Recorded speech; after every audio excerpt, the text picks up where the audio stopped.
You can be a man who has body dysmorphia because is there anything I can do for you to make your life easier?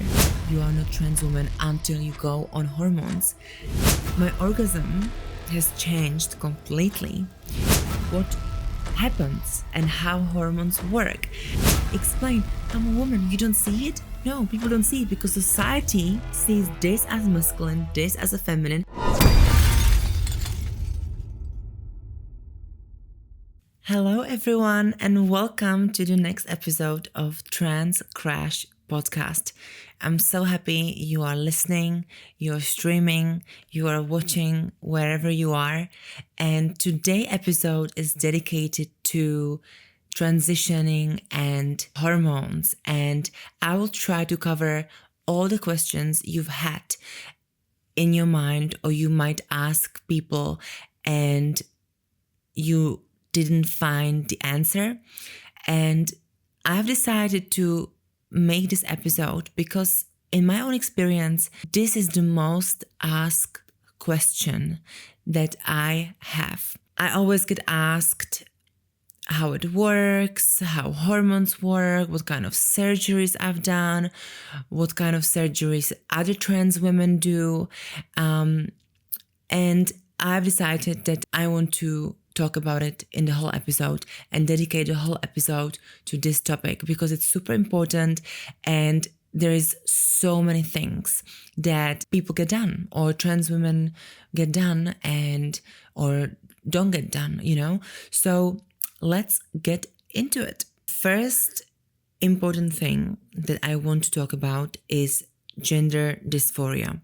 Gender dysphoria is the opposite of gender euphoria, which euphoria is you're happy where you are, you're happy with your gender, but dysphoria, you hate being in the gender you were born in or the body you were born in. And you want to do anything you can to get rid of the gender dysphoria. And also I want to say that every trans person goes through different kind of gender dysphoria.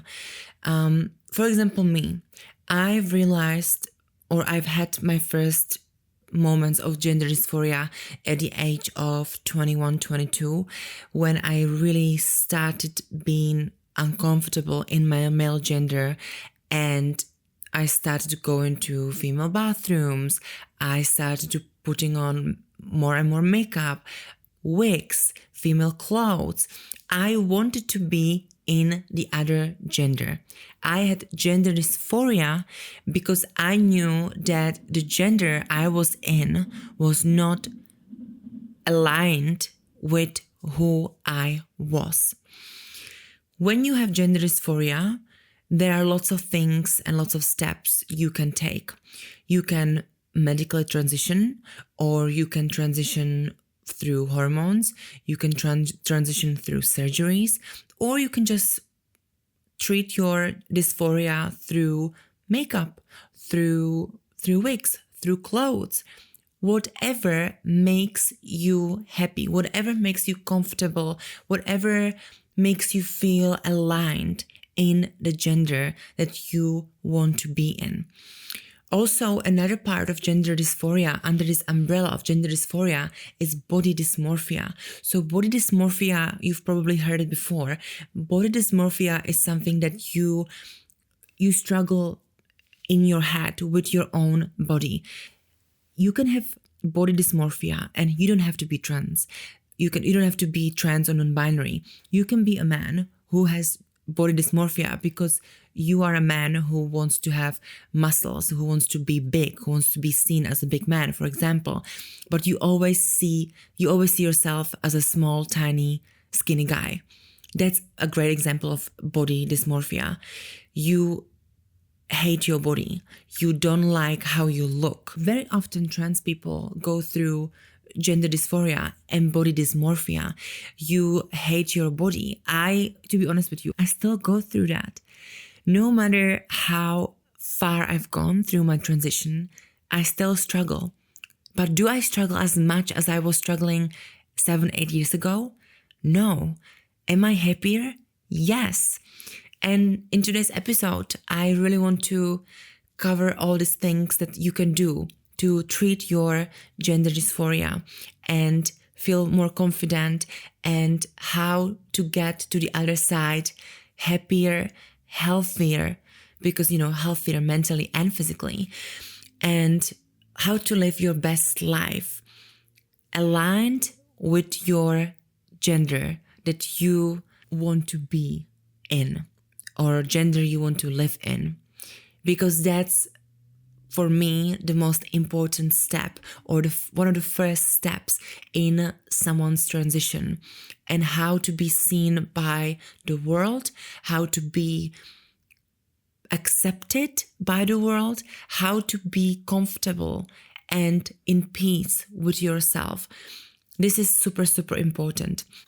The second thing I want to talk about is hormone replacement therapy. You've probably heard about hormone replacement therapy, short HRT, with women who go through menopause. They take hormone replacement therapy when they treat their menopause, when their estrogen levels drop. With transitioning male to female, we take hormone replacement therapy as well. And also trans men, female to male, they take hormones as well. And it's always different in our cases. So when you are man transition to women, you want to transition medically, because sometimes you don't even want to, or you don't have to. You start, you go to GP, you go to gender specialist, making sure everything is up to standards and everything is safe. That's the most important thing. I would never recommend to start hormone replacement therapy through black market or through someone that they are not licensed and you can't trust. So remember, this is your journey, and I know that sometimes you are impatient and sometimes you want to be female tomorrow straight away, but you have to remember, transition is a long process. It doesn't take days, it doesn't take months, it can take years. Please bear this in mind. Be patient and be gentle with yourself and your transition, your medical transition, if you decide that you want to transition medically. What happens now? You find someone, you find your gender GP. From my experience, I can recommend 56 Dean Street in London. They are amazing and they are so helpful. Their staff is LGBT. They are joy to work with. They are respectful. I've been with them for the last 4 or 5 years and they are honestly amazing. So you want to transition medically. What happens and how hormones work? This is one of the questions I get asked the most.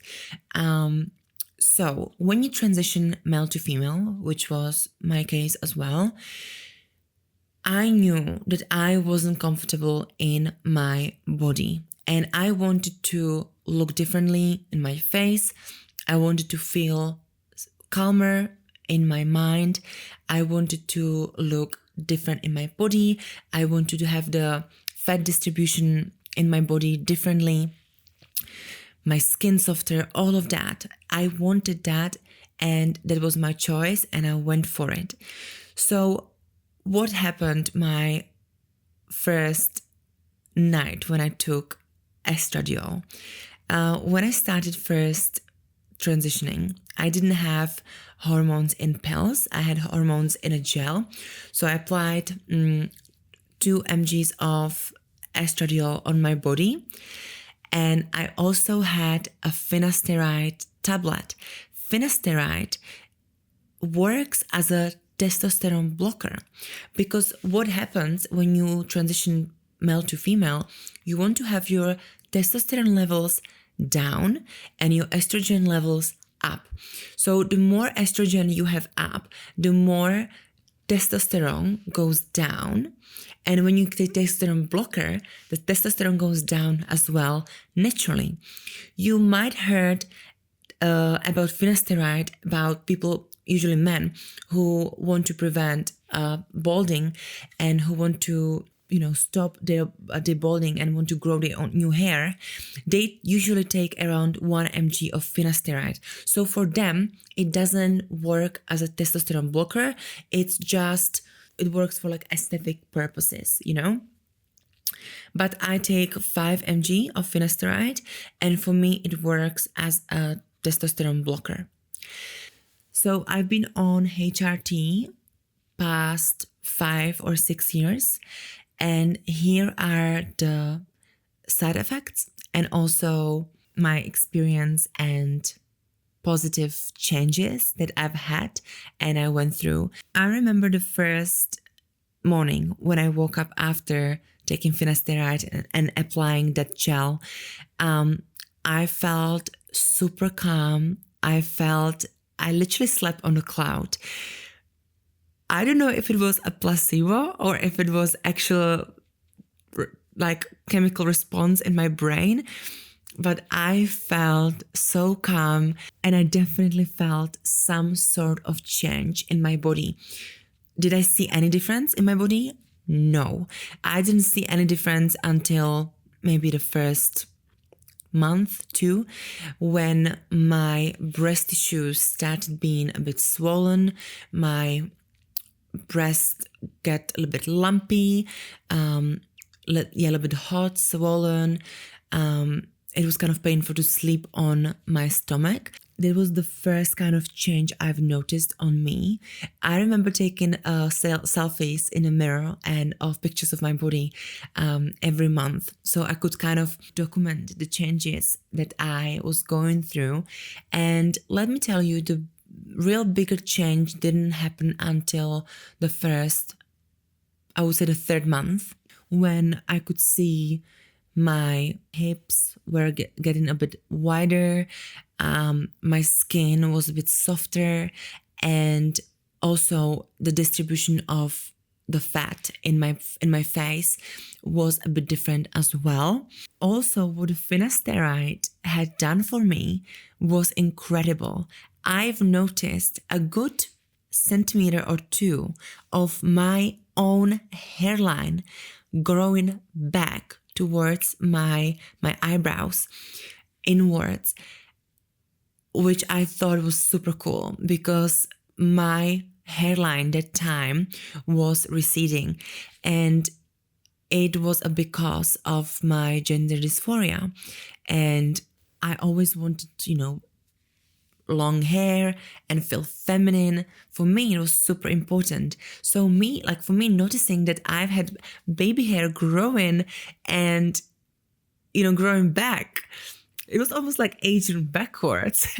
It was super cool to witness and to notice. And this happened, I would say, around the first 3, 4 months since taking hormone replacement therapy.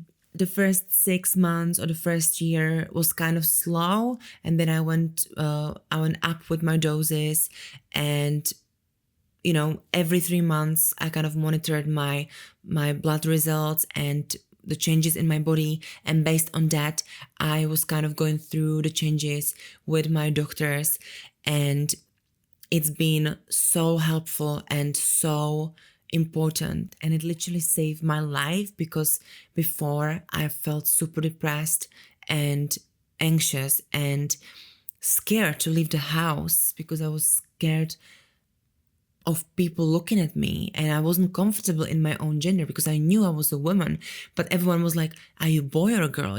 I felt like I was so uncomfortable with myself because of others. All I ever wanted was to feel safe and to feel feminine, and that was my goal in my transition, to always feel and look feminine, because that was what I knew I was. And I want to say that not every trans woman wants to go on hormone replacement therapy, and some trans women even can't for health reasons. Just because trans women are not on hormones doesn't make them less women. There are people who say you are not trans woman until you go on hormones. That is so not inclusive for us, for other trans women, because every trans woman goes through a different story. Every trans woman experiences different gender dysphoria and different body dysmorphia. Every trans woman wants to achieve something else. Some trans woman wants to do 10 surgeries, take hormones. Some trans women don't want to touch their bodies with surgeries. They don't want to take hormones. They can't take hormones. They don't have the resources to take hormones. It's really important to stay open and listen to every trans person individually, because what's right for me doesn't have to be right for someone else, and vice versa. Also, I want to say that just because my journey is being a feminine trans woman, it doesn't mean that every trans woman has to look feminine to be recognized and respected as a woman. We all go through different journeys. We all go through different circumstances, and not every trans woman wants to be feminine. We all are different. There are trans women who are masculine and who are okay being masculine. There are trans women that want to be feminine. There are non-binary people who are on the feminine spectrum. There are non-binary people who are on the masculine spectrum, and they want to use the she, her pronouns. It's all about how the person feels and how they want to be treated. So listen to them, respect their pronouns, respect their identities. Just because someone looks feminine doesn't mean they want to be called she, her. There's someone masculine or they're looking masculine to you, doesn't mean they want to be called he, his. I know so many people who are trans, intersex, non-binary, who don't go under the umbrella of looking feminine as the society, sees them as feminine. Let's go back 6 years ago. Everyone thought I was a feminine boy. Everyone called me he, him. Everyone saw me as a, feminine gay boy, you would say, right? But that time, I already knew I was a woman. Now explain this to everyone. Explain, I'm a woman. You don't see it? No, people don't see it because society sees this as masculine, this as a feminine, and then whoever this is in between, then, they are intersex or non-binary or trans masc or trans femme. Let's forget all about the stereotypes of feminine and masculine, because not every trans woman wants to, fall under this category of feminine and look feminine. Let's ask people how they want to be treated, how they are comfortable with their identity, what their journey is. Because I can really see on myself now, 99% call me, people see me as a woman, and I still see myself as a woman. I know I'm a woman. But 6 years ago, in the beginning of my transition, no one saw me as a woman. I'm grateful to all the people that called me the right pronouns 6 years ago and who respected my identity back then, when the most of the people were just laughing at me, calling me he, him, disrespected me. I'm so incredibly grateful to those people who respected me that time. And I know there are people right now watching beginning of their transition, and I know there are people who, probably you, if you are watching or listening, you might know someone who is in the in-between phase, who is transitioning male to female, female to male, who is non-binary, who is gender non-conforming, who is gender fluid, and they might be struggling. Send them a message today. Ask them how they're doing, and maybe go for coffee with them, go for a drink with them, and maybe listen to their stories and ask them, is there anything I can do for you to make your life easier? Because trust me, the answer will be yes. And they will be incredibly grateful that you can help make their lives easier, better. They will feel empowered by you. So this is very important message from this podcast from today in terms of gender identity and all the hormones and how we are perceived as, male, female through this transition, through this journey, how we are perceived. This is something important that I want to talk about, and please take something from that and share that with the world or with anyone you know. So I've covered the most important things about hormones, gender dysphoria, body dysmorphia, gender identities, and thank you so much again for watching, for streaming, for listening. I love you so much. Thank you for making this podcast possible.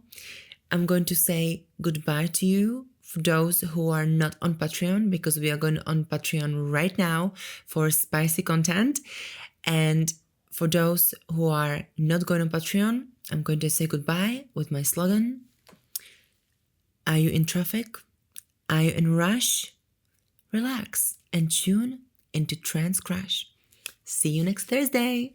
And it literally saved my life, because before I felt super depressed and anxious and scared to leave the house. I will kill myself. I was at the point, I was so low.